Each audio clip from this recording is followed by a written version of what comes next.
This is Mrs. O'Neill for AP Chemistry, Chapter 7, Section 1, Periodic Properties of the Elements. Be sure to look at page 277 in your textbook and understand those key terms.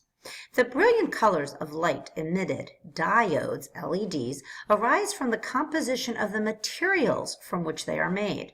The LEDs shown here are compounds of gallium and aluminum mixed with nitrogen, phosphorus, and arsenic. GAN, GAP, and GAAS can make solid solution with each other and with ALN, ALP, and ALAS. The composition of each solid solution dictates the wavelength of light emitted by a given LED. Because these elements are in groups 3A and 5A, I like to say groups 13 and 15, we say that LEDs are composed of 3,5 materials. So that's kind of where they get that nickname. So here are the different brilliant colors of LED lights, and here's the composition or how they're put together. I thought that was just neat to have. So this is section 1, development of the periodic table. In this section, hopefully you'll understand or appreciate the history of the periodic table. And I like to refer to the periodic table as just plain old PT. Again, I suggest you fill in the blanks, pause the video, and then listen to hear my words.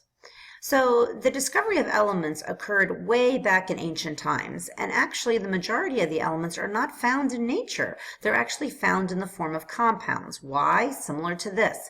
Iron 3 oxide, or known as rust, actually needs to be smelted. It's called a smelting process in order for us to get the pure iron out. Because as you know, iron oxidizes quickly in the air. So if iron is going to react with the oxygen in the air to form that rust, how do we get back the iron? Well, it's called the smelting process. But anyways, most of your elements are not found pure as elements. They are actually found as some kind of oxide or in some form of compound.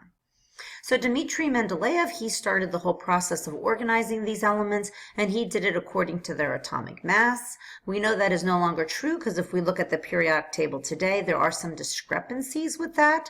So Moseley came around and he discovered how to put an atomic number with every single element, and because of that, it's today's periodic table that the elements are arranged in increasing order, and there's no discrepancies there. It goes 1, 2, I think we're up to 119, 120, but that's how Moseley came about.